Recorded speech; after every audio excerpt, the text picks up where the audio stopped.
Salut tout le monde et bienvenue dans ce qui sera très probablement la plus grosse vidéo de l'année sur la chaîne. Vous n'êtes pas sans savoir qu'un nouveau film Transformers est sorti cette année. Transformers Rise of the Beasts, le 7ème film d'action en prise de vue réelle sur nos robots transformables.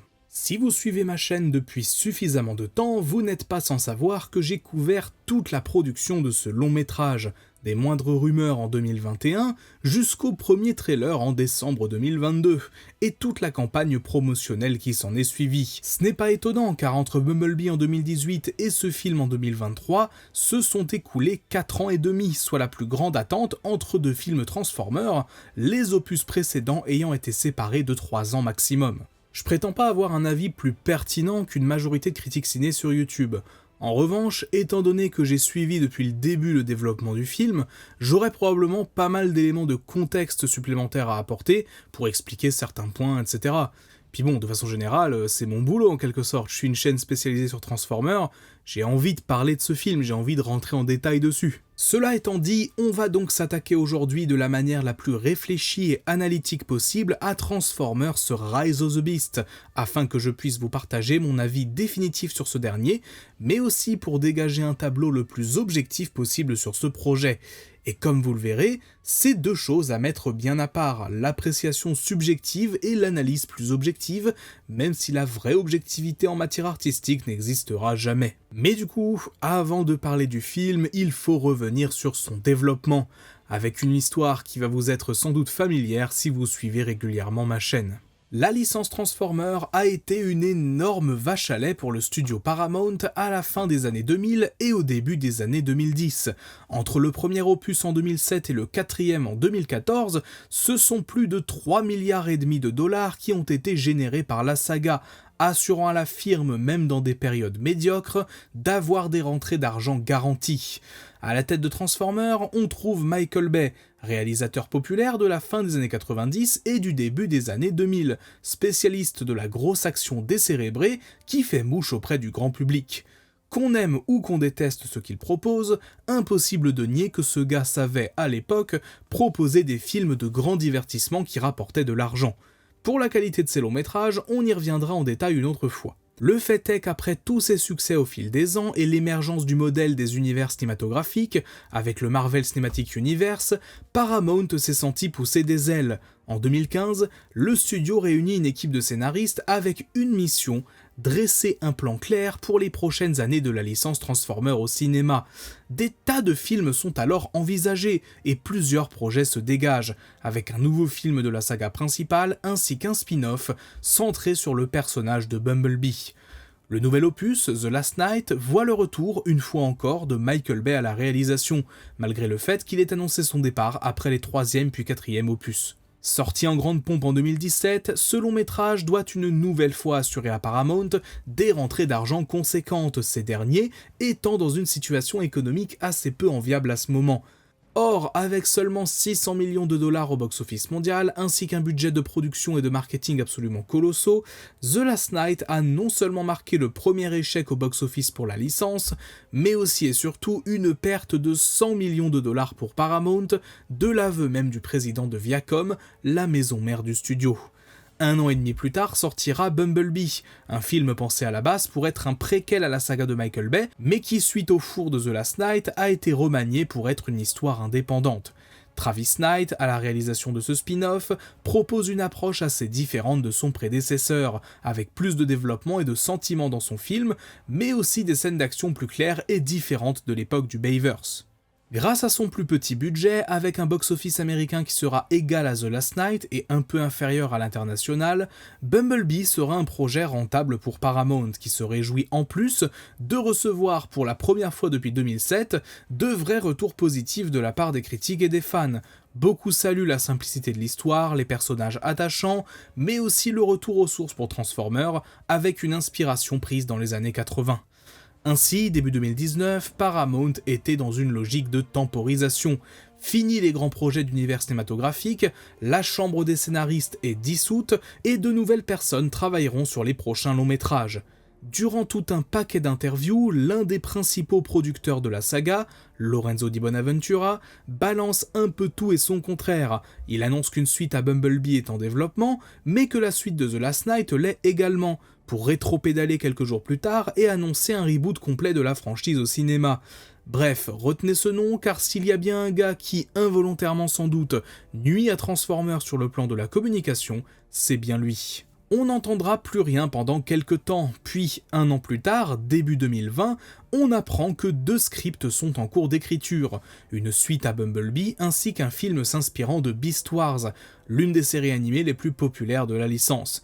James Vanderbilt et Joby Harold sont les 2 scénaristes évoqués, et on apprendra plus tard que c'est le script de Harold qui a été retenu, même si 2 autres repasseront derrière lui, Darnell Metayer et Josh Peters. Beaucoup ont supposé que leur boulot a été de fusionner les 2 scripts originaux pour en faire celui que l'on connaît, mais Vanderbilt a confirmé en 2022 qu'a priori c'était pas le cas. En novembre 2020, Paramount annonce que c'est Steven Caple Jr. qui est choisi pour réaliser ce film, dont on ne connaît quasiment rien encore. C'est un assez jeune réalisateur ayant dirigé le 2e film Creed, sorti en 2018, ainsi que The Land, un long métrage plus personnel racontant l'histoire d'une bande de jeunes issus des quartiers défavorisés tombant dans le trafic de drogue. Si Creed 2 a eu des critiques allant de bonnes à moyennes, The Land est un film qui a véritablement été bien reçu. Ça allait donc être pour Caple sa première expérience à la barre d'un blockbuster nécessitant beaucoup d'effets spéciaux, un choix surprenant quand on sait que Travis Knight, réalisateur de Bumblebee, avait fait part d'un certain intérêt à l'idée de réaliser une suite, mais assez étonnamment, ça n'a jamais vraiment été évoqué, et de ce que l'on sait, il est retourné dans le monde de l'animation, s'occuper de son studio Laika. Durant le premier tiers de l'année 2021, on voit émerger des rumeurs assez insistantes faisant état d'un film qui inclurait les Maximals et les Predacons, soit les 2 factions au centre de la série Beast Wars, en plus des Autobots. C'est durant cette période aussi que sont annoncés les 2 acteurs principaux, à savoir Anthony Ramos et Dominique Fishback, 2 têtes pas totalement inconnues à Hollywood, mais qui n'ont jamais véritablement porté de blockbuster. Et puis, en juin 2021, le titre du film est enfin révélé, ainsi que son logo, Transformers Rise of the Beast. Dans le même temps, on apprend l'identité de plusieurs personnages, ainsi que l'arrivée des nouvelles factions, les Maximals comme annoncé, mais aussi les Terrorcons, des personnages que beaucoup de fans ont supposé être au service du Nikron. Aussitôt le film annoncé, on apprend que le tournage aura lieu de juillet à octobre, avec une sortie prévue en juin 2022. Cependant, en novembre, on apprend un report d'1 an, soit en juin 2023. La véritable raison de ce report n'est pas entièrement claire. Du côté de Paramount, il semblerait que ce soit lié à la pandémie de Covid, qui impactait encore certaines régions du monde, et il y avait donc une volonté de s'assurer d'une fenêtre de sortie idéale. Cependant, on sait également que pendant la post-production, le script a été retravaillé, notamment par Steven Caple lui-même, pour y inclure des éléments nouveaux, notamment la scène d'introduction, et aussi modifier certains personnages, comme Mirage entre autres. On n'a pas vraiment idée d'à quel point le script a changé, mais on a suffisamment d'éléments qui pointent vers une implication importante du réalisateur dans les modifications apportées à ce dernier, qui conduiront à quelques reshoots, mais rien de majeur de ce que l'on sait. Rise of the Beast est donc sorti en juin 2023, 4 ans et demi après Bumblebee, et 6 ans après Transformers The Last Knight. C'est l'écart le plus important qui ait existé entre 2 longs métrages en live action. Entre les premiers films, le 1, le 2 et le 3, on avait à chaque fois 2 ans. Entre le 3 et le 4, puis le 4 et le 5, 3 ans. 1 an entre le 5 et Bumblebee, mais ça c'est un peu à part. Et là voilà, c'est un temps beaucoup plus important qui nous a séparés de ce film. Donc c'était un contexte un petit peu différent si je peux dire. De l'avis de beaucoup, et c'était mon cas aussi, c'était peut-être une bonne chose que la licence fasse cette grosse pause de plus ou moins 4-5 ans, histoire de retenir les bonnes leçons de ce qu'avait été la saga jusqu'à maintenant, c'est-à-dire les 5 films de Bay et Bumblebee, et revenir avec une proposition un peu nouvelle, novatrice, pour justement repartir sur des bonnes bases en quelque sorte. Avec un Michael Bay désormais relégué au rôle de producteur, et d'ailleurs ça lui convient très bien, il en est très satisfait, mais aussi le bon retour critique de Bumblebee et le plantage de The Last Knight, tout s'orientait vers un reboot, c'était le truc le plus évident à faire. Et c'est là que l'on retrouve Lorenzo Di Bonaventura. Comme je vous l'avais dit plus tôt, ce gars est l'un des principaux producteurs des films Transformers depuis 2007, et prend souvent la parole dans les médias pour parler de ces derniers. Avant même l'annonce de Rise of the Beast, il avait annoncé vouloir que le prochain film soit un mix entre l'aspect grand spectacle des films de Bay et les personnages attachants de Bumblebee. Sauf que petit à petit, il a commencé à balancer de plus en plus de déclarations difficilement compréhensibles sur la direction que prendront les films, allant jusqu'à annoncer durant une conférence de presse, et le répétant plusieurs fois ensuite, que Rise of the Beast était une suite de Bumblebee et que les deux films étaient en continuité avec les 5 de Michael Bay. That's a great question. Yeah, that's amazing. It's a sequel. There you go. There you go, Lorraine. I mean, if you look at it from a timeline point of view, it follows Bumblebee. So, but it is a prequel in that it's before all the previous movies. So, it sort of exists in its own way. What I don't think it is a reboot. Alors, soit il a pas vu certains épisodes, soit il les a oubliés, mais vouloir faire en sorte que ces 7 films soient dans une même timeline, même en écrivant 10 pages de théorie, je serais incapable de faire tenir ça debout. Il semble d'ailleurs que lui et Steven Caple soient en conflit sur leur vision de la saga. Caple a dit dans plusieurs interviews qu'il considérait son film comme un reboot. It's a reboot for sure. That's all I can say without spoiling. All right. It's a reboot for sure. It's a refresher, so you can call it a reboot in terms of like where we were starting.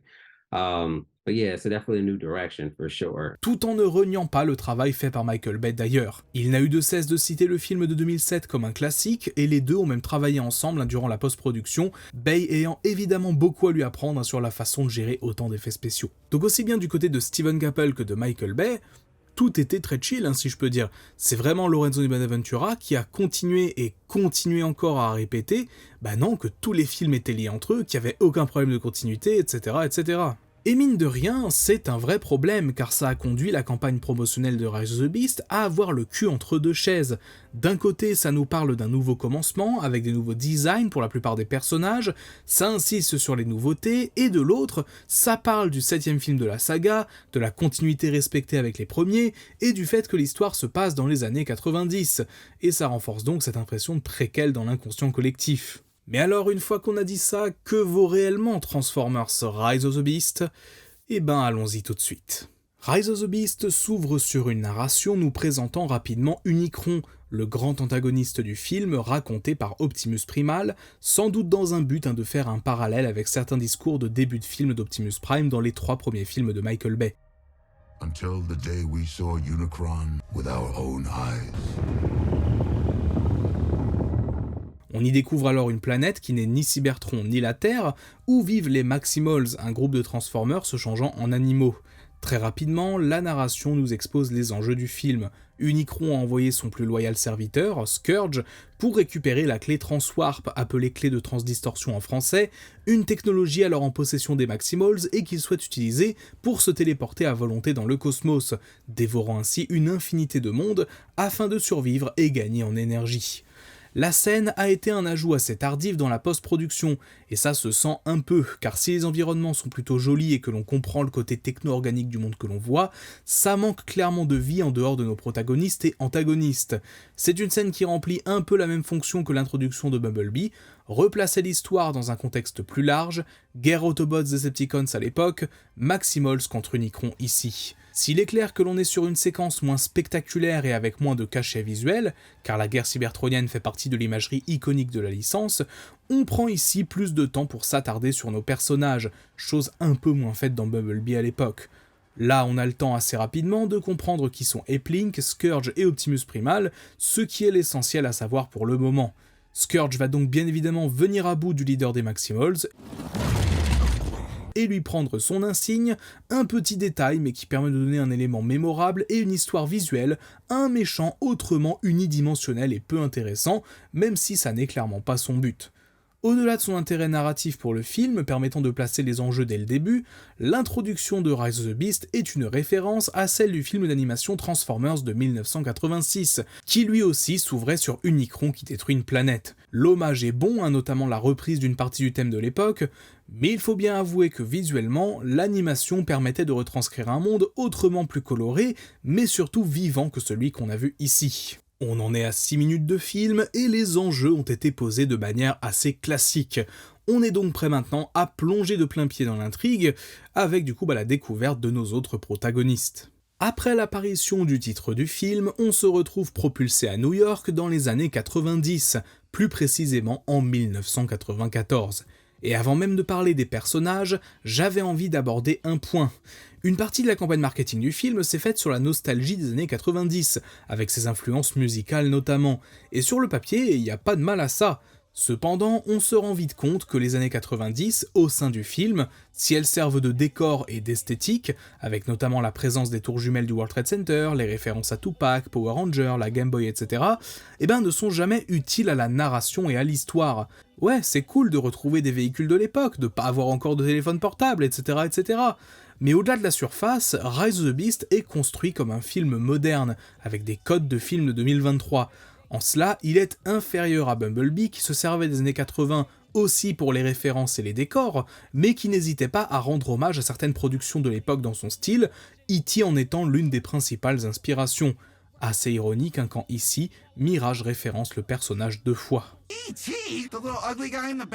Mais alors, vous allez me demander, pourquoi les années 90 ? Très probablement parce que ça arrangeait tout le monde. Étant donné que Paramount n'a semble-t-il toujours pas tranché sur la timeline autour de ses films, avoir un opus se passant 7 ans après Bumblebee permettait d'en faire une suite plus ou moins directe, tout en évitant de raconter une histoire qui se passe à notre époque, et donc contredire les 5 films de Bay. Sauf que, dès la scène d'intro, le Bayverse a été contredit, donc c'est débile. Est-ce que ça nuit à Rise of the Beast ? Comme on va le voir, oui, à quelques reprises, mais ça ne pose pas non plus de problème de trop grande ampleur, et les principaux défauts du film, et ses qualités d'ailleurs aussi, reboot ou pas, sont toujours présentes. Retour au cours de l'histoire, avec durant les 15 minutes qui arrivent, l'introduction de nos 2 personnages humains. Noah Diaz et Elena Wallace, joués par Anthony Ramos et Dominique Fishback. On a d'abord l'occasion de découvrir Noah, un jeune homme, ancien militaire, vivant avec sa mère et son frère et dont la situation financière un peu précaire fait qu'il essaie tant bien que mal de subvenir aux besoins de sa famille, son père étant vraisemblablement un parti acheter du lait, il faut croire. Des 2 protagonistes humains, c'est clairement sur lui que le film se focalise davantage, avec plusieurs minutes passées à développer sa cellule familiale, en particulier sa relation avec son petit frère Chris, atteint d'anémie chronique et dont les soins ne peuvent pas être payés. Ouais, vive le système de santé américain évidemment. A l'inverse de Charlie dans le film précédent, qui avait une relation un peu conflictuelle avec sa famille, ici, Noah est motivé par la volonté d'aider les siens, et globalement, c'est un personnage qui ne perd jamais de vue cet objectif, même quand il rencontre les Autobots un peu plus tard. Pour Charlie, sa volonté première était d'aider Bumblebee. Pour elle, rencontrer un Transformer a été positif. Pour Noah, c'est limite s'il ne s'en fiche pas un peu dans le fond, au départ du moins. Elena de son côté est un personnage plus émotif et défini avant tout par son travail au musée, qui va l'amener à tomber sur la statuette des Razor et la première moitié de Clé Transwarp. On s'attarde un peu moins sur qui elle est, on sait juste qu'elle souhaite être reconnue à sa juste valeur dans ce qu'elle fait, et c'est elle qui, à plusieurs reprises, va permettre au scénario d'avancer. C'est même sa curiosité et ses recherches sur la statuette qui déclenchent l'intrigue globale. Dans cette séquence, qui met en parallèle les 2 personnages, on va voir Noah galérer à trouver un travail, notamment à cause de son passé de militaire, et le fait qu'il ait failli à son devoir envers son pays, ne sachant pas travailler en équipe. Alors ce truc-là, c'est bien mignon, et c'est l'un des thèmes du film même, le fait de devoir travailler en équipe justement. Sauf que quand 5 minutes plus tard, on voit Noah en train de voler des voitures avec justement une connaissance à lui, qui le guide et qui l'aide, je vois pas en quoi ça montre qu'il sait pas travailler en équipe, donc ça rend le tout un petit peu incohérent à ce niveau. Mais globalement, cette séquence, qui dure grosso modo 15 minutes, je la trouve simple et efficace. Les personnages n'ont aucune originalité, mais ils sont présentés de façon claire et sans 36 sous-intrigues ou trucs inutiles, comme ça avait pu être le cas dans d'autres films Transformers. On présente les personnages, on les voit un peu dans leur quotidien, on comprend leurs motivations et leurs problèmes, mais on passe finalement assez vite à l'intrigue principale, à savoir le moment où la moitié de Clé Transwarp s'active et où Autobots comme Terrorcons répondent à l'appel. En effet, on en est à 20 minutes de film et ça y est, les Autobots entrent en scène. Optimus Prime et un groupe constitué de Mirage, Bumblebee et RC, se trouvant également à New York, répondant et réagissant à l'activation de la Clé Transwarp. Noah, qui était alors en train de voler la Porsche, se retrouve piégé et propulsé dans une course-poursuite dans les rues de New York, où Mirage va se servir de ses pouvoirs, projetant des hologrammes, une bonne utilisation des capacités du perso, malheureusement peu réutilisée par la suite. Malgré tout, une petite scène dans les rues de New York, ça se refuse pas, et ça fait d'autant plus regretter le fait qu'on n'ait pas eu l'intégralité du film dans la ville ou ses alentours. Mirage se présente ensuite à Noah, et on comprend assez vite qu'il est l'autobot un peu casse-cou du groupe, qui ne suit pas les règles et qui n'est jamais contre un peu d'action. Et c'est une vraie nouveauté d'avoir ce personnage-là mis en avant, car jusqu'à maintenant, à part Bumblebee et Optimus Prime, aucun autre cybertronien n'avait eu droit à une mise en avant comparable à celle de Mirage ici. Alors oui, il n'est pas complètement comme celui de la G1, oui, certains diront que c'est Jazz qui devrait se transformer en Porsche, mais honnêtement, c'est du détail pour moi. Ils ont compris l'une des choses qui avait marché avec Bumblebee, à savoir le développement d'une relation d'amitié entre un humain et un Transformer, et ils l'ont appliqué ici à deux archétypes de personnages différents, un peu complémentaires d'ailleurs, Mirage le casse-cou qui parle beaucoup, et Noah qui, comme on l'a vu précédemment, ne pense qu'au bien de sa famille et par conséquent subit un peu sa vie en permanence. Et je suis vraiment surpris de le dire, mais Pete Davidson fait un très bon boulot dans le rôle. Quand il a été annoncé en 2022, beaucoup étaient sceptiques, mais non seulement il arrive à insuffler son âme à Mirage, mais de ce que l'on sait, certaines répliques du personnage sont de la pure improvisation de sa part, tellement bien passées auprès du studio qu'ils les ont gardées. Work friends? You've been inside me. Petit mot quand même sur la VF, parce que c'était inévitable. Chez nous, c'est Mr. V qui a prêté sa voix au personnage. Alors oui, j'aurais 1000 fois préféré un vrai voice actor pour jouer Mirage, mais je dois bien reconnaître qu'il a insufflé un petit quelque chose au perso, même si la VO reste 1000 fois supérieure. Les autres Autobots entrent en scène peu de temps après, dans une scène évoquant un peu celle de l'arrivée sur Terre en 2007, dans cet environnement un peu urbain. La transformation d'Optimus est d'ailleurs similaire à celle de l'époque, avec la caméra qui tourne autour du personnage, à la différence qu'ici il est en mouvement. On nous réintroduit également Bumblebee, qu'on avait laissé dans le film d'avant, et que l'on connaît donc déjà, mais on fait également la connaissance d'Arcee, l'un des personnages féminins principaux côté Autobots, qui, si elle a au moins le mérite d'être un minimum caractérisée et bien représentée, contrairement à ce que Michael Bay lui a infligé en 2009, voir ma vidéo sur le sujet si vous voulez savoir, elle n'en reste pas moins un perso qui pour le coup est un peu oubliable et pas ultra utile, malgré quelques répliques à droite à gauche, ce qui équivaut un peu à ce qu'avait pu avoir comme caractérisation des personnages comme Ironhide ou Ratchet dans le premier film de 2007 là encore. Mais la plus grosse découverte de cette séquence, c'est peut-être un Optimus Prime un peu désabusé et qui ne fait aucunement confiance aux humains, rejetant Noah et qualifiant d'erreur ce que Mirage a fait en le ramenant. Bien sûr, le but des Transformers est de rester caché, mais Optimus, ça va au-delà de ça. On sent vraiment un manque de confiance et un rejet pour les humains, allant avec son côté désabusé d'être bloqué sur Terre depuis bien trop longtemps. D'ailleurs, en ce sens, peut-être parce que son état d'esprit n'était pas assez bien défini au départ, Mirage ajoute un peu plus tard que Prime s'en veut et que c'est pour ça qu'il est dans cet état, se sentant responsable de tout ce qui est arrivé au sien. C'est un développement assez inattendu pour le perso, souvent présenté comme très sage et presque sans défaut dès le départ. Au contraire ici, on a un personnage torturé et qui véritablement est imparfait. En cela, le film rajoute ici un point quasi jamais développé dans le Bayverse, le fait qu'on ne soit pas face à une version parfaite d'Optimus. Ce que beaucoup reprochent au film de Bay, c'est de montrer un Optimus sage et inspirant qui, 3 scènes plus tard, arrache des têtes et hurle sur ses ennemis. Il y avait eu un peu une tentative d'aller dans ce sens dans Edge of Extinction, avec un personnage véritablement à bout, et ici c'est un peu la même chose, dans un contexte différent. Il a perdu la guerre, s'est abrité sur une planète, la Terre, mais ne pense qu'à repartir et contre-attaquer, se fichant du sort des humains dans le fond. Son arc sera donc ici d'apprendre à protéger notre monde, car aussi imparfait qu'il est, il reste un Prime. J'ai consacré une vidéo entière à cette version d'Optimus si vous souhaitez la regarder, mais j'ai résumé les principaux points ici. Peu de temps après, Scourge arrive sur Terre, ayant été, tout comme les Autobots, attiré par le faisceau lumineux émis par la clé Transwarp. Puisque c'est quand même un sacré coup de bol, ce faisceau lumineux ne peut être vu que par les Transformers, ce qui permet d'éviter que des humains s'intéressent à ce qui se passe, et donc, ainsi, conserver l'illusion que ce film peut se passer dans la même timeline que ceux de Michael Bay, où c'est seulement en 2007 qu'une majorité de personnes apprennent l'existence des Transformers. Comme vu dans la scène précédente, Mirage est l'un de ces cybertroniens pouvant se changer en à peu près ce qu'il veut à n'importe quel moment, et j'avoue que l'utilisation de ce pouvoir ici est assez bien trouvée, pour permettre à lui et Noah de s'infiltrer sur Ellis Island. Je trouve ça quand même assez drôle que d'un côté, le film nous sorte une pirouette scénaristique pour justifier que la clé Transwarp n'attire pas l'attention des humains, et que 5 minutes après, on trouve Optimus, Bumblebee et RC debout, tranquillement en mode robot, à la vue de tout le monde. Alors oui, techniquement ils sont à l'écart de la ville, mais on est en 1994, et n'importe qui peut avoir un appareil photo a priori. Mais bon, en soi, ça me dérange pas, parce que de toute manière, à mes yeux et aux yeux de beaucoup de fans, ce film est un reboot de toute façon, donc qu'est-ce qu'on s'en fout de la timeline des films de Bay ?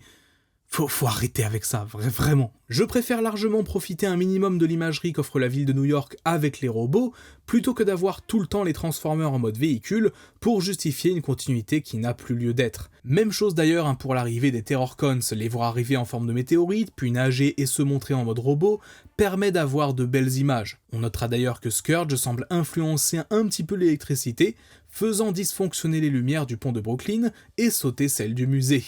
C'est un point que je n'ai pas trop évoqué, mais Scourge au départ avait été pensé pour avoir un aspect un peu horrifique. En tout cas, c'était l'une des volontés autour du perso. Et même si ça ne se traduit que peu dans le film final, voire même pas du tout, ce genre de scène, ou même sa scène d'introduction, me font me dire que toutes ces idées ne sont pas complètement passées à la trappe. Noah et Elena font alors connaissance quand ce dernier essaie de s'introduire au musée pour voler la moitié de clé Transwarp. Enfin, font connaissance si on peut dire, ce dernier essayant de récupérer la clé, avec 2-3 répliques franchement drôles. Comme quoi, tu peux faire de l'humour qui n'est pas de l'humour gras dans Transformers. These giant robots from space. Really? Et s'ensuit alors notre première vraie grosse scène d'action. Les Autobots affrontent les Terrorcons devant le musée, après que Scourge ait détruit une partie de la façade de ce dernier. Et cette scène, pour le coup, je l'adore. Déjà, c'est l'occasion de montrer que Scourge est vraiment un méchant puissant, se jouant totalement d'Optimus dans un enchaînement de coups fluides et lisibles, ponctué par une explosion complètement gratuite, mais pourquoi s'en priver, c'est un peu une marque de fabrique des films Transformers à ce stade. Mais au-delà de ça, on a aussi Battletrap qui est un arsenal vivant, se battant avec une énorme mitraillette et une sorte de grosse masse qu'il utilise pour attraper des choses et les lancer. Ça aussi, c'est une nouveauté et quelque chose qu'on n'avait jamais vu auparavant. C'est carrément une arme qui aura un payoff rigolo à la fin. Bon, c'est aussi dans cette scène qu'on a une des pires répliques du film. Oh, they're flying now! They're flying now! Vraiment, je refuse de croire que ce truc, c'est pas une pique à Star Wars 9. Si ça a été fait premier degré, c'est vraiment très inquiétant. En parallèle de l'action à l'extérieur, Noah et Elena sont attaqués à l'intérieur du musée par 2 Sweeps, des petits robots qui ont vraiment une sale gueule et qui nous donnent une petite scène de calme et de tension. Certes, là aussi c'est pas super original, mais pour le coup ça fonctionne, car ça n'est pas suffisamment long pour casser le rythme du film.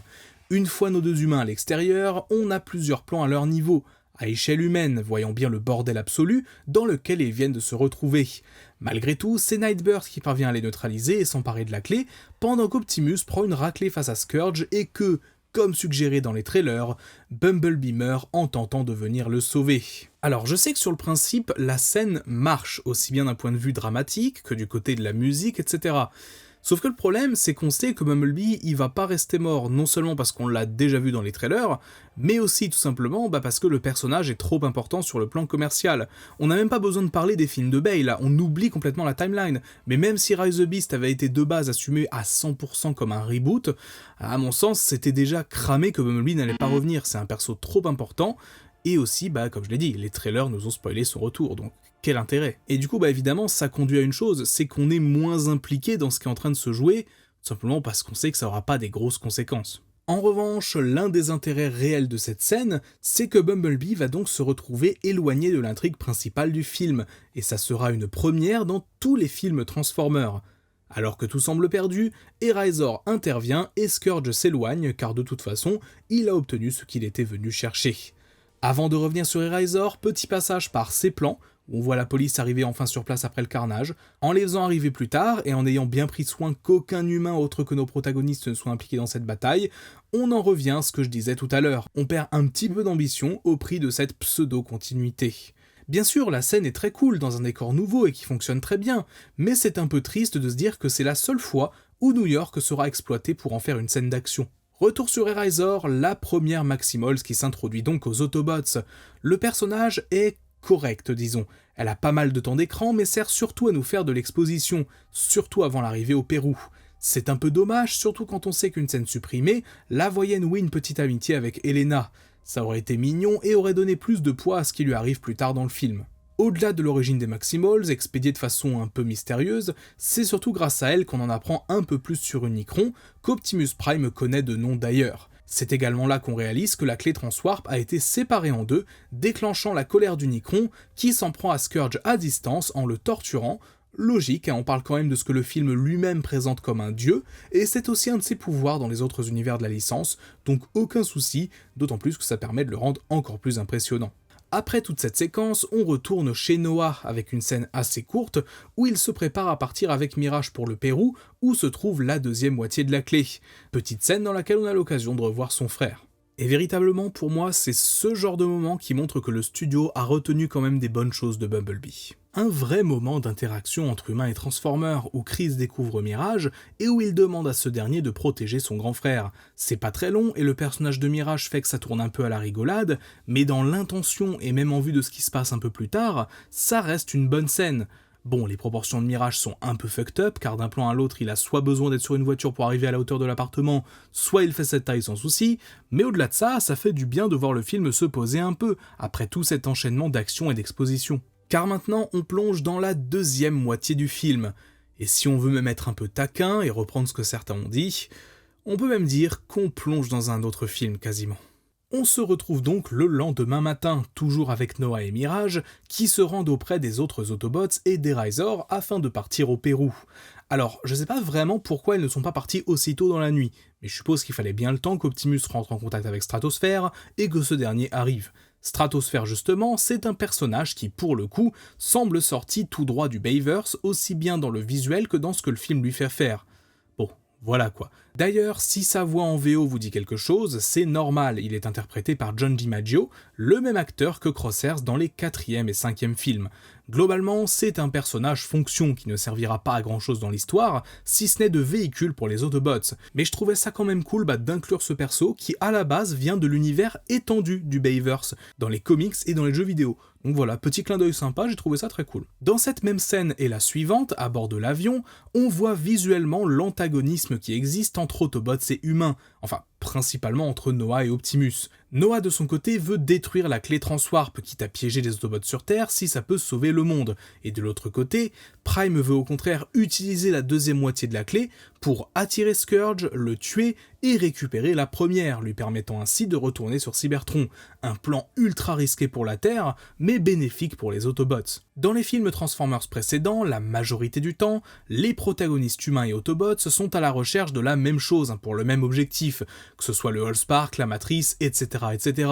Ils ne comptent pas en faire quelque chose de différent. Ici, Noah les accompagne, mais a un objectif bien différent, et cette scission entre humains et Autobots se voit aussi dans Stratosphère, où ils sont à part les uns des autres. C'est en cela qu'on retrouve un peu le thème du film, le fait de devoir se faire confiance, de travailler en équipe plutôt que de se la jouer solo, etc., etc.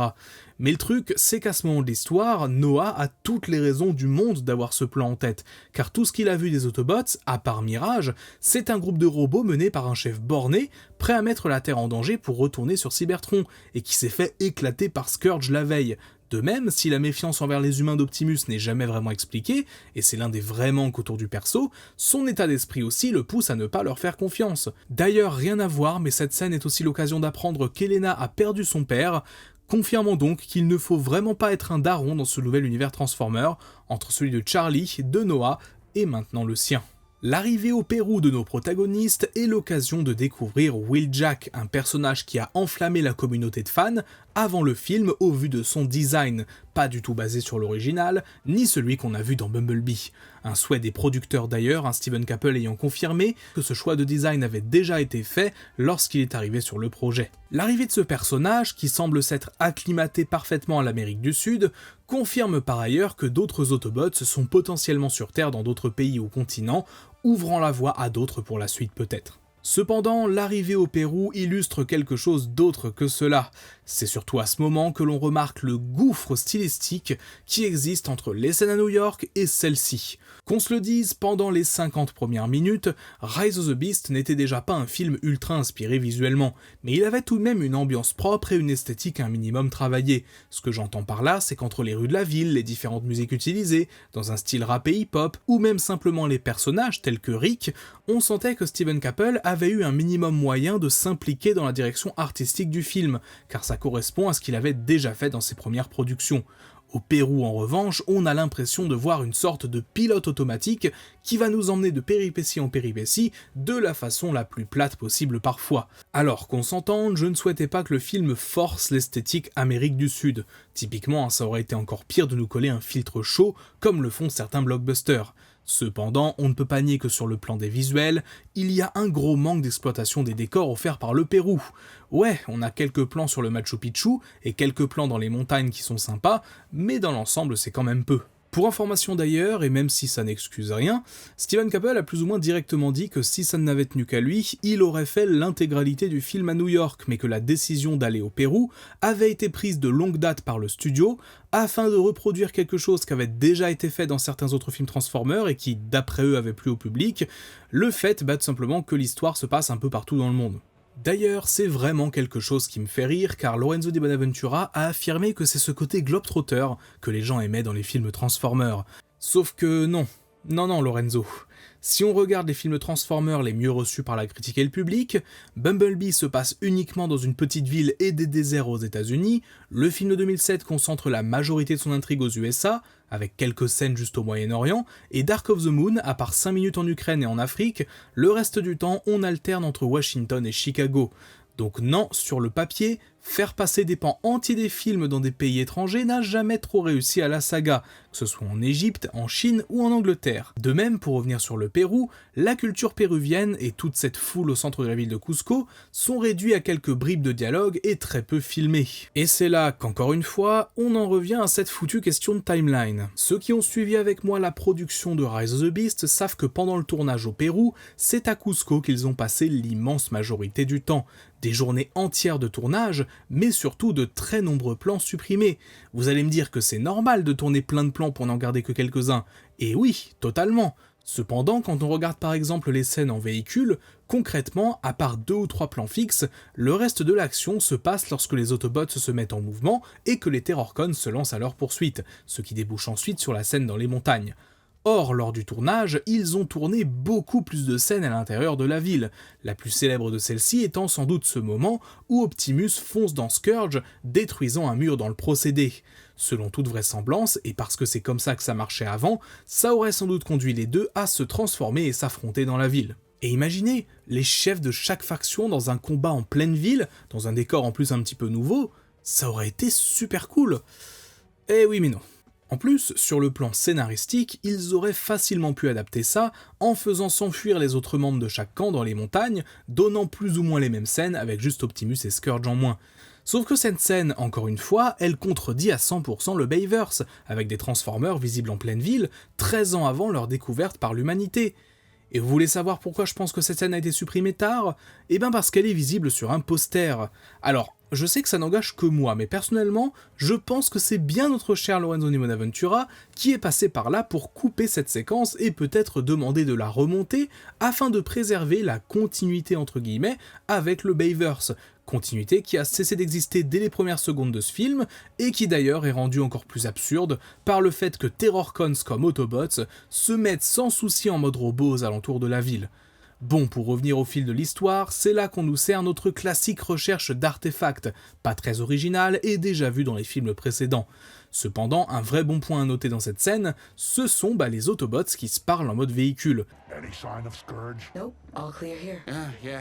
It's just groupies over here. C'est un truc ultra commun dans la licence et c'est vraiment cool que ce film le fasse enfin. Ça permet de donner de la présence aux Transformers même quand ils sont simplement en mode véhicule. Et ça change de l'époque du Bayverse où dès que les Autobots se changeaient en véhicule, ils devenaient une simple bagnole, un simple mode alternatif en fait. Il y a que les Decepticons en fait quand j'y pense qui se parlaient un petit peu quand ils étaient transformés. Bay avait commencé à un peu changer ça dans le 4e et 5e film, mais à 2 reprises seulement. Bref, s'ensuit ensuite une course-poursuite entre Autobots et Terrorcons, après que Noah et Elena n'aient pas trouvé la deuxième moitié de Clé Transwarp dans ce fameux temple. La scène se déroule dans les montagnes, et même si elle est assez divertissante et offre de l'action, on est un poil trop détaché des persos à mon sens. Par exemple Mirage, qui ne fait littéralement rien par conduire, Mais ça reste pour le coup quelque chose d'inédit, filmé sans trop d'inspiration et de façon claire, avec quelques utilisations des capacités des Transformers vraiment intéressantes. Battletrap qui s'accroche à Nightbird et qui tire un missile depuis son moteur, Arcee qui tire depuis Wheeljack, ça c'était du neuf et c'était très cool. Un point sur lequel je défendrai cette scène également, c'est l'absence de véhicules dans la montagne. Alors oui, ça fait bizarre de se dire que pendant 5 minutes de course-poursuite, on ne voit pas une seule voiture civile au milieu des robots, et je suis persuadé que ça a été fait par simple facilité pour le tournage. Cependant, si on prête attention à ce qui est dit dans le film, on sait que la ville de Cusco, juste à côté, rassemble énormément de monde et que tout est bouclé pour l'occasion. Mais on sait aussi que Rise of the Beast se passe dans les années 90, et que d'après les stats que j'ai pu trouver, la voiture était très peu démocratisée au Pérou à l'époque, en tout cas moins qu'aujourd'hui où c'est déjà pas très élevé. Ce que je veux dire, c'est que parmi tous les défauts qu'on peut noter, celui-ci relève un peu plus du chipotage à mon sens. Par contre, le vrai défaut que je vois ici, c'est la décision complètement random d'avoir Eraser qui crache du feu sur la route entre Optimus et Scourge, au lieu de viser ce dernier directement. C'est un concept, disons. Après avoir réussi à s'enfuir, non sans que Scourge place une sorte de mouchard sur les ailes des Razor, nos protagonistes rencontrent enfin les Maximals. Dans la continuité de ce que je disais précédemment, l'aspect visuel de la scène ne fait pas franchement rêver. La jungle dans laquelle les personnages se trouvent n'est vraiment qu'un décor entre guillemets, et c'est probablement l'un des moments du film où les effets spéciaux sont peut-être le plus à la peine, en grande partie dû au contraste évident entre les robots et les décors. Ce qui est assez dommage quand même, car ils sont vraiment allés dans la jungle pour tourner, c'est juste l'aspect visuel global qui donne cette impression. Cependant, quand on connaît les difficultés actuelles dans le monde des effets spéciaux, à cause de la trop grande quantité de travail imposée par les studios, et surtout quand on pense à la qualité visuelle absolument immonde de certaines productions Marvel et DC entre autres dernièrement, ouais, ça fait sacrément relativiser Rise of the Beast.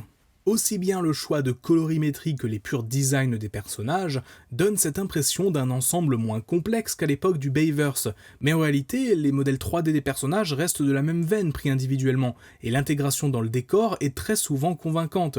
Il faut savoir qu'à la différence des films précédents, Bumblebee inclus, ce n'est pas ILM qui a travaillé sur Rise of the Beast, mais deux autres studios, Moving Picture Company ou MPC et Weta FX. MPC, s'ils ont travaillé sur pas mal de films récemment, tels que le remake en live-action du Roi Lion ou les derniers Godzilla, sont davantage habitués à travailler sur des visuels organiques tels que les animaux plutôt que les robots. Et il semblerait qu'en dehors de quelques apports au niveau des Maximals, ils aient un peu galéré en termes de production. C'est notamment pour ça qu'au milieu de la post-prod, une partie du travail leur étant dévolue a été transférée à un autre studio, Weta FX, les mecs derrière Avatar, rien que ça. Et ces derniers ont donc été en charge de la scène d'introduction et de la bataille finale. Le rendu final est quand même relativement homogène, mais pour revenir à notre séquence dans la jungle, c'est probablement dans cette scène qu'on sent le plus certaines limitations pour l'intégration des robots, qui, malgré tout, restent bonnes et satisfaisantes et au-dessus de la moyenne des blockbusters actuels à mon sens.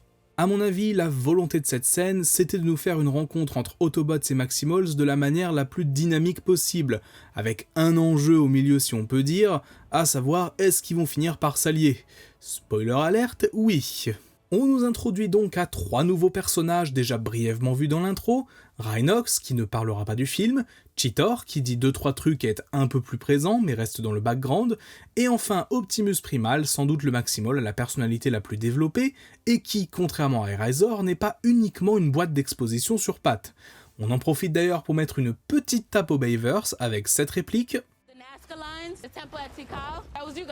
Not us. We cannot claim credit for human ingenuity. Qui envoie valser les nombreuses théories du complot des films précédents, et on arrive dans un petit village habité par une tribu ayant gardé le secret des Maximals sur Terre, et donc la deuxième moitié de Clé Transwarp. C'est l'un des rares moments où le film va réellement se poser dans sa deuxième moitié, et ça fait super plaisir. Voir les différents personnages, Autobots comme Maximals, avoir des interactions, même basiques, qui permettent de les développer, c'est une bonne avancée qui montre qu'on a peut-être enfin une vraie volonté de traiter ces derniers comme des personnages, même si c'est ultra basique pour l'instant. Optimus Primal est en effet montré comme un peu déçu par Optimus Prime, qui l'imaginait différemment et à qui il apprendra que les humains méritent aussi d'être sauvés. Encore une fois, c'est basique, c'est ultra téléphoné, mais ça marche et ça sert à nous développer un peu les deux Optimus, Primal montrant la voie à une figure qu'il imaginait comme un peu trop beau. Globalement, cette séquence dans le village, à mon sens, elle illustre bien l'équilibre parfait qui existe entre le temps d'écran accordé aux Transformers et le temps d'écran accordé aux humains, suffisamment à chaque fois pour qu'on ait quelque chose à faire, même si voilà, à 2-3 moments on aurait pu pousser un peu plus les interactions, mais honnêtement, c'est un pas dans la bonne direction, un grand pas même j'ai envie de dire. Le lendemain matin, alors que tout le monde dort, Elena est réveillée par Eraser, qui ne semble pas dans son état normal. En effet, le tir qu'elle a encaissé de la part de Scourge la veille était en réalité une sorte d'arme de corruption, permettant à ce dernier de la diriger à distance et de la faire devenir une Terrorcon.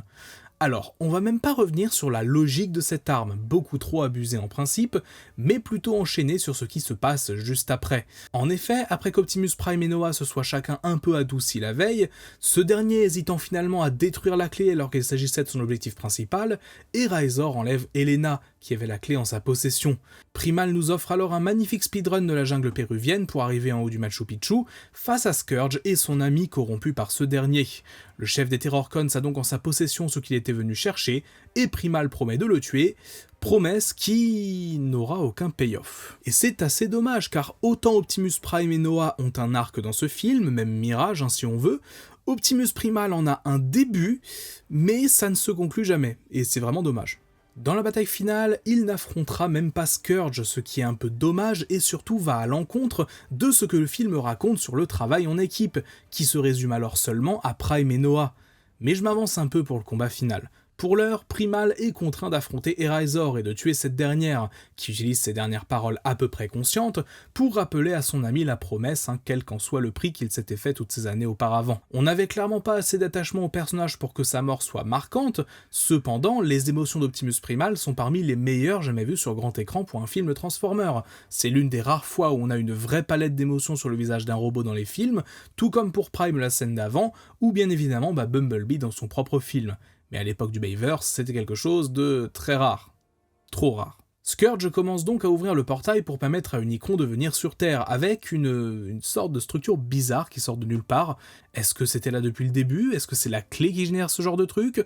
On sait pas vraiment. Avant la bataille finale, on a droit à un petit échange entre Noah et Optimus Prime, les deux étant enfin plus aptes à échanger et reconnaître leurs torts respectifs.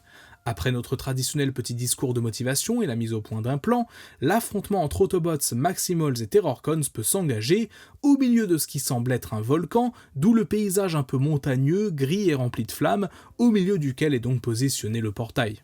Avant de parler directement de ce qui se passe, parlons un petit peu de ce décor qui est quand même sacrément impersonnel. On en revient à notre problème de tout à l'heure avec cette volonté de ne pas avoir les Transformers qui se révèlent trop aux humains pour coller entre guillemets à la continuité du Bayverse. Donc logique, il faut les éloigner et les faire se battre dans un environnement éloigné de tout. C'est même limite encore pire que Bumblebee qui lui au moins se passait dans un port, donc dans un environnement à peu près humain. Là, on retrouve ce qui avait été l'un des défauts de Transformers 5, la bataille finale dans une sorte de terrain vague. Bon, bien sûr, à la différence de The Last Knight, ici on comprend ce qui se passe, et surtout, il se passe un peu autre chose que des simples piou-piou, mais vous voyez ce que je veux dire. Beaucoup ont comparé cette scène aux autres blockbusters modernes qui abusent des images de synthèse et des décors entièrement en CGI. Alors, je suis d'accord sur le principe, et je vais pas complètement contredire ça. En revanche, quand on voit les boosts visuels que sont des films comme Flash, Black Adam ou même côté Marvel Ant-Man 3 par exemple, ouais, pour moi c'est quand même un petit peu supérieur. Mais bon, être mieux que les pires, ça veut pas dire qu'on est génial non plus, attention. L'un des points assez regrettables de cette scène, c'est aussi qu'on nous resserre une énième fois une armée de soldats génériques que nos héros vont devoir affronter. On avait des trucs comme ça à foison dans le Bayverse, et ici c'est de retour. Et c'est un peu dommage d'avoir raté l'opportunité de vraiment mettre en avant Nightbird et Battletrap par exemple, qui auraient pu être montrés comme suffisamment forts à eux seuls pour s'opposer aux Maximals et Autobots, pendant qu'Optimus Prime affronte Scourge. Mais bref, alors que Mirage s'est attaqué tout seul au chef des Terrorcons pour le distraire, Noah est repéré et attaqué, ce qui conduit Mirage à se sacrifier pour le protéger, une scène certes un peu téléphonée, mais qui vient sur un personnage auquel on a eu le temps de s'attacher, donc qui a un certain impact. Je parle de sacrifice, mais c'est en réalité davantage de gros dégâts, Mirage étant encore capable de se transformer une dernière fois afin de devenir une armure pour Noah, allant avec le fait qu'il puisse plus ou moins se changer en ce qu'il veut. Beaucoup ont vanné le côté Iron Man de l'armure, et je peux pas nier que c'est l'impression que ça donne.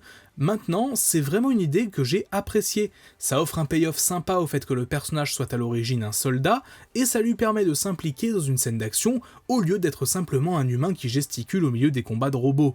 On avait un peu ça avec Cade Yeager dans le 4e film, mais il était grand temps qu'un humain puisse autant servir l'action que les Transformers, et se mettre à leur niveau. Surtout que bon, c'est un truc ultra fréquent dans la franchise.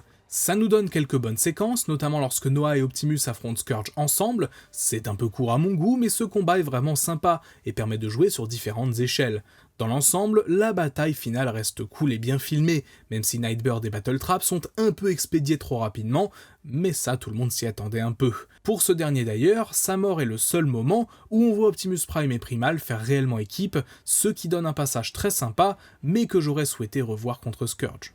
Au-delà de l'esthétique un peu terne et de la non-originalité absolue de l'armée des Terrorcons, un autre petit reproche que je ferai à cette bataille finale, c'est simplement qu'on alterne un peu trop selon moi entre le sentiment de victoire et de défaite de manière beaucoup trop rapprochée. La mort de Battletrap, contrebalancée par la mort de Mirage, puis Unicron qui arrive vers la Terre, puis contrebalancée par Noah qui obtient son armure et Optimus Prime qui arrive, puis re-contrebalancée par Nightbird qui emporte Noah et Optimus qui se fait attaquer de toutes parts, puis encore re-contrebalancée par le fait que Bumblebee arrive.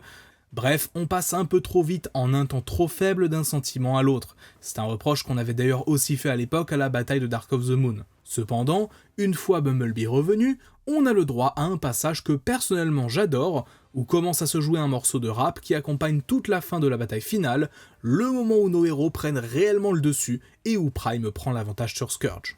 Peut-être que ce qui me fait vraiment apprécier encore plus cette séquence, c'est tout simplement qu'on a l'impression que Steven Caple retrouve un petit peu son élément. Et l'histoire derrière la création de cette musique, n'y est peut-être pas pour rien. En 2020, alors que Steven Caple vient de signer pour diriger le film, un de ses amis de longue date, Tariq Jackson, lui aussi réalisateur, décède brutalement. Ce dernier était très fan du chanteur Toby Nwigwe, qui n'avait que peu d'expérience d'acteur jusqu'alors. Caple décide alors d'ajouter un personnage pour rendre hommage à son ami disparu, et c'est là qu'a été créé Rick, en tout cas comme celui qu'on a vu dans le film. Pour jouer ce dernier, il demande à Paramount de contacter Nwigwe directement afin de savoir s'il était partant. Il leur a dit, je cite, « Contactez Toby, et s'il fait une audition un minimum correcte, alors je le veux dans mon film ». Toby Nwigwe passe alors des auditions et est engagé, endossant ainsi le rôle de ce personnage secondaire ami de Noah, et qui lui fait indirectement rencontrer Mirage. Il compose en parallèle On My Soul, une musique pas mal utilisée dans la promo du film, et donc dans la bataille finale. Ce que je trouve intéressant, c'est qu'ils auraient pu utiliser n'importe quelle musique populaire de l'époque, que ce soit dans le registre du rap ou pas que, mais qu'on ait au final cette musique qui, en plus d'être cool selon moi, a une vraie histoire pour le réalisateur, c'est probablement l'une des petites histoires que je préfère autour de la production de Rise of the Beast. Scourge est donc finalement tué par Optimus Prime, fin assez violente pour une opposition qui s'est dessinée tout au long du film, Prime tenant sa promesse de venir à bout du leader des Terrorcons, même si ce dernier, avant de mourir, parvient à détruire le panneau de commande du portail spatial, condamnant la Terre à l'arrivée d'Unicron. Sachant qu'il ne peut désormais plus sauver la Terre et la clé Transwarp, Optimus se sacrifie pour détruire la clé, empêchant Unicron de rentrer dans notre atmosphère.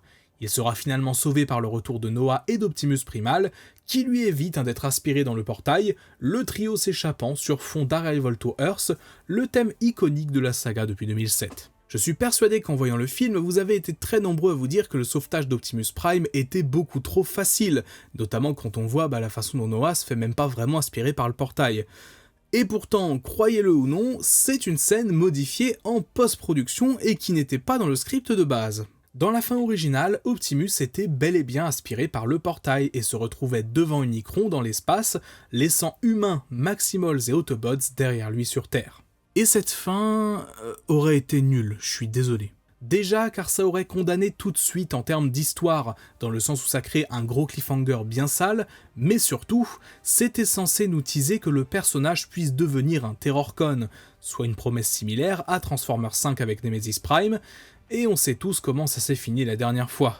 Non, vraiment, de toutes les modifications apportées au film, celle-ci est sans doute la plus pertinente et la plus bienvenue. Ça permet à l'histoire principale de se finir de façon plus satisfaisante. La fin en elle-même est à mon sens un poil trop abrupte. On voit les Autobots quitter le Pérou à bord de Stratosphère et Noah rentrer chez lui, avec un double monologue de fin plutôt sympathique, mais j'avoue qu'un peu à l'image du premier film en 2007, ou de Bumblebee, j'aurais apprécié savoir exactement ce que les Autobots allaient faire désormais.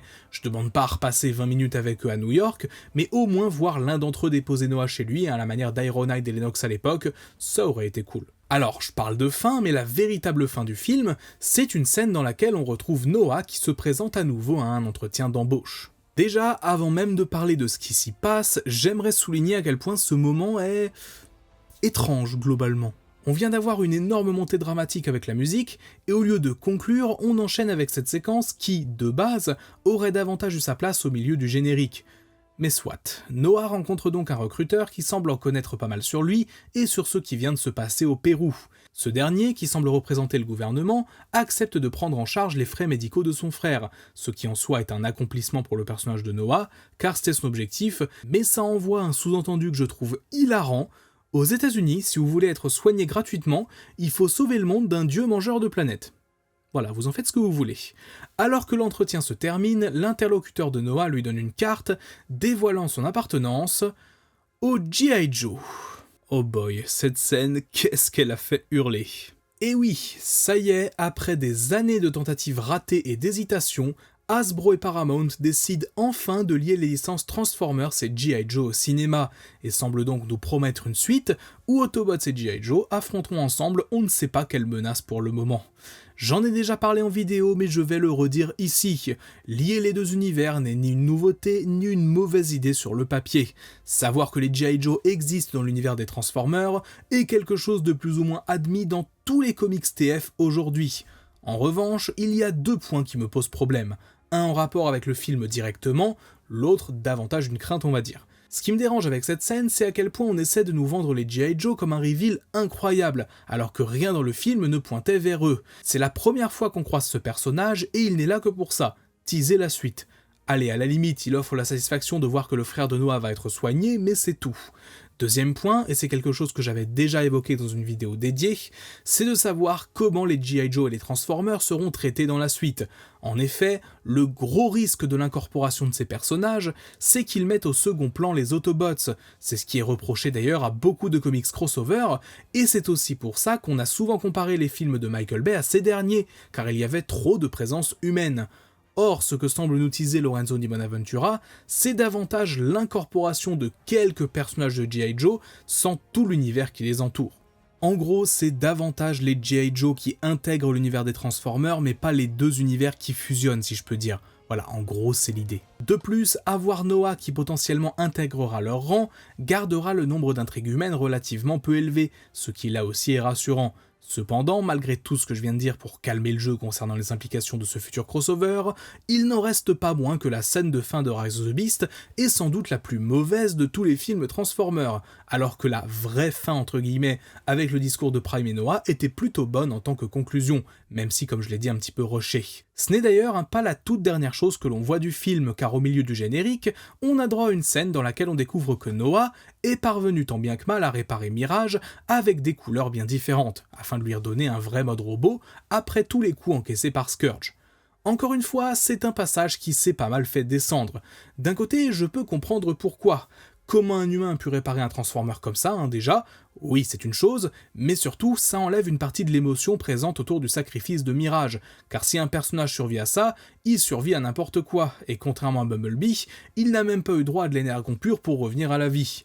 Alors, je vais peut-être aller à l'encontre de la majorité, mais je tiens à défendre ce choix. En effet, c'est devenu d'habitude beaucoup trop répandu de faire mourir les Autobots autres qu'Optimus et Bumblebee dans les films Transformers, et c'est un vrai problème. Or, alors qu'on avait là le seul, et je dis bien le seul autre personnage que ces deux-là à avoir droit à un vrai développement sur grand écran, se débarrasser de lui au bout d'un film aurait renforcé cette sensation que, finalement, en dehors de Prime et de Bumblebee, les Autobots sont des persos interchangeables qu'on va tuer régulièrement pour mettre d'autres jouets sur le devant de l'écran ensuite. Même si Mirage n'a plus un rôle aussi important par la suite, c'est un personnage pour lequel on aura forcément un peu d'affect car on a vu son histoire, et ça rendra chacune de ses actions et interventions un peu plus marquantes. Bref, je suis content de le voir encore en vie personnellement. Et c'est fini. Ça y est, Pour moi, voir et revoir Transformers Rise of the Beast m'a fait réaliser à quel point ce film était moyen, mais moyen dans le sens le plus pur qui soit. C'est une production qui, si elle n'a pas fondamentalement d'énormes défauts, n'a pas non plus de fulgurance ou très peu. L'histoire est simple à comprendre, facile à suivre, mais remplie de facilité. Le lore est bien présenté, mais peu approfondi.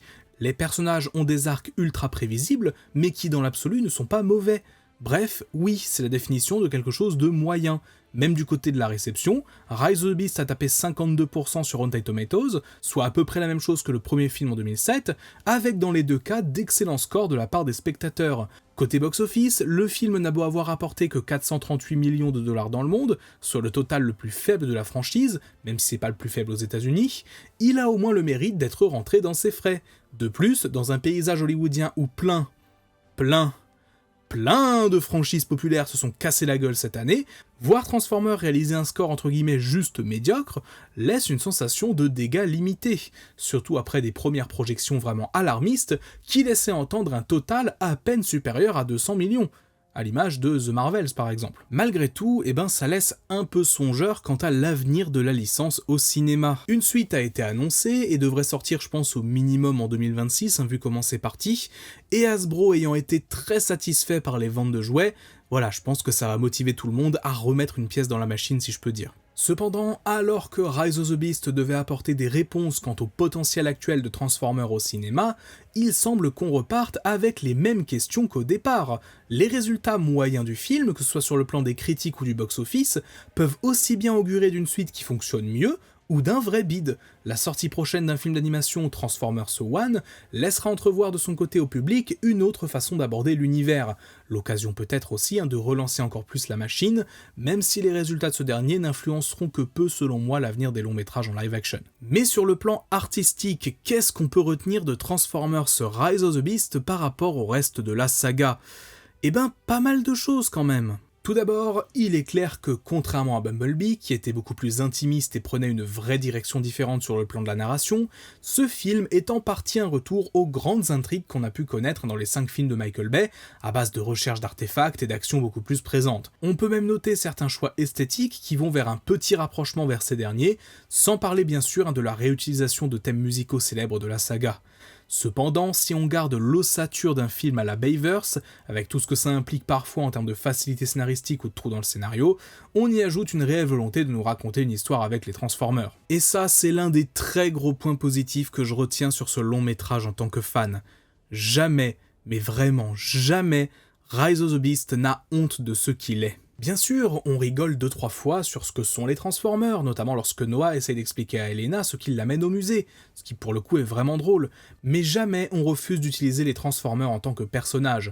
Malgré le nombre ultra élevé de robots, on sent que Steven Caple a la volonté de leur donner des petits moments à eux, et même si pour certains c'est raté, comme Rhinox, Cheetor ou dans une moindre mesure Arcee ou Wheeljack, je n'ai pas l'impression qu'on a délibérément souhaité nous éloigner de ces personnages, qui donnent quand même leur titre au film. Lorsqu'on référence le lore de la licence avec Primus, lorsqu'Optimus Primal crie « Maximize », lorsqu'on fait revenir l'une des expressions phares de l'univers, « Till All Are One », on ne fait pas juste des références. Oui, bien sûr, on peut appeler ça du fanservice, mais dans le cas présent, chaque mention ou utilisation de ces choses sont justifiées et permises par le scénario. Scourge est un serviteur d'Unicron, le frère de Primus, les Maximals utilisent cette phrase partout et tout le temps pour se transformer, et « Till All Are One » est limite l'équivalent du « Que la force soit avec toi » pour les Cybertroniens. Depuis combien de temps on a souhaité voir des gens passionnés par Transformers à la tête de la saga ? Travis Knight et Steven Caple n'ont pas beaucoup en commun sur le plan de la filmographie, ou même sur leur manière de produire un film, mais l'un comme l'autre ont un amour sincère pour l'univers. Knight davantage pour la première génération, Caple pour la franchise dans son ensemble. Je dis pas que c'est toujours nécessaire d'avoir un réalisateur passionné par un univers pour réaliser un bon film sur ce dernier, et Michael Bay lui aussi a fait beaucoup de bonnes choses en son temps, malgré son manque cruel d'intérêt pour tout ce qui concerne autre chose que les explosions et l'action dans la licence. Il a peut-être manqué à Rise of the Beast une partie de ce qui faisait la folie des 5 films de Michael Bay, sur le plan de l'action en tout cas, car malgré leurs défauts, beaucoup de séquences de ces derniers sont excellentes à ce niveau. Et j'irais même jusqu'à dire que le premier Transformer, ou même Dark of the Moon, sont, sans être forcément meilleurs, plus mémorables que Rise of the Beast, car beaucoup de séquences restent en tête des spectateurs. Rajoutez à ça une dose de nostalgie, et vous avez donc une partie du public qui pense que Michael Bay était un génie incompris sur la saga Transformers. Mais bon, je vais pas épiloguer de nouveau là-dessus, vous avez une analyse de 30 minutes disponible si vous ne l'avez pas encore vue sur ce sujet. Ce que je veux dire, c'est que le plus gros défaut de Rise of the Beast est probablement d'avoir un peu cherché à contenter tout le monde. Le film n'a ni assumé son émancipation de la structure narrative des films précédents, ni proposé un total changement de style, même s'il y a quand même beaucoup de taf à ce niveau. Mais aussi et surtout, il a été vendu comme tout et son contraire, si bien que personne en dehors des fans ne comprend plus rien à cet univers au cinéma, alors même que l'occasion était parfaite pour appuyer sur le bouton reboot bonnement et simplement. La réussite des futurs films Transformers au cinéma dépendra donc de plusieurs facteurs selon moi. D'une part, une véritable nouvelle orientation scénaristique pour la franchise, laissant définitivement derrière le Bayverse. Deuxièmement, une réalisation peut-être un poil moins académique et plus ambitieuse, s'il y a bien une chose à garder de l'époque de Bay, c'est ça. Et de 3, continuer sur la voie commencée avec Rise of the Beast, à savoir des films Transformers qui n'ont pas honte d'être des films Transformers, qui assument pleinement l'univers dans lequel ils se trouvent, tout en proposant des personnages attachants et le mieux écrits possible. C'est peut-être déjà trop en demander, mais réunir tous ces éléments serait pour moi la combinaison parfaite pour avoir un film qui convient aussi bien au grand public qu'aux fans, voilà, un bon film d'action Transformers globalement. 2 ans et demi après son annonce et 6 mois après l'avoir enfin vu, j'en ai enfin officiellement fini avec Transformers Rise of the Beast. Indéniablement, ce film a marqué ma chaîne et m'a marqué personnellement. L'avoir revu un paquet de fois m'a permis de me faire mon avis définitif dessus. Pour moi, Bumblebee reste le meilleur film Transformers à ce jour, et si je devais classer Rise of the Beast, je le mettrais un petit peu en dessous, probablement dans les alentours, peut-être même à égalité, avec le film de 2007, à savoir que dans les deux cas, ce sont des films que j'adore, vraiment dont je suis fan, mais qui sont objectivement moyens, pour des raisons très différentes, et ça d'ailleurs c'est assez intéressant à noter. Beaucoup voyaient en Bumblebee une base à partir de laquelle un nouvel univers Transformers pouvait se créer. Pourtant, il semblerait qu'aux yeux de tout le monde chez Paramount, ce soit davantage Rise of the Beast qui serve cette fonction. On peut construire quelque chose d'ultra cool à partir de ce qui a été établi dans ce film, et des différentes zones d'ombre qu'il laisse encore. La fin du film, avec un Unicron qui est repoussé loin dans l'espace mais pas vaincu, peut laisser présager d'un retour de ce dernier dans la suite, ou même dans plusieurs films. Les G.I. Joe peuvent aussi techniquement proposer un truc un peu neuf à aborder à l'avenir, pour peu que ce soit pas trop mal géré. On a bien sûr aussi tout le lore autour des Maximals et l'introduction potentielle de leurs ennemis de toujours, les Predacons, et cela va de soi, mais on peut tout aussi bien repartir dans du plus classique avec la guerre Autobots-Decepticons. Techniquement, on sait même pas où est Megatron dans ce nouvel univers. Finalement, ce long métrage, il a presque déblayé, si je peux dire, l'univers Transformers, en introduisant plein de choses qui pourront être réutilisées par la suite. Reste plus qu'à mettre ça entre les mains de réalisateurs et de scénaristes talentueux. Pour moi, Steven Caple peut revenir, je veux dire, il a fait du bon taf quand même sur Rise of the Beast. Il faudra ensuite être clair dans la communication, et on aura peut-être enfin notre gros film Transformers de référence. Et si vous suivez ma chaîne, vous savez que la licence a le potentiel qu'il faut juste maintenant bien l'exploiter. J'ai l'impression d'avoir été un peu dur parfois avec Rise of the Beast dans cette vidéo, mais c'est principalement car j'ai essayé de prendre un maximum de recul dessus, et de proposer une analyse la plus poussée possible. Oui, c'est un film objectivement moyen, complètement oubliable pour le grand public, peut-être même d'ailleurs plus que le premier film de 2007.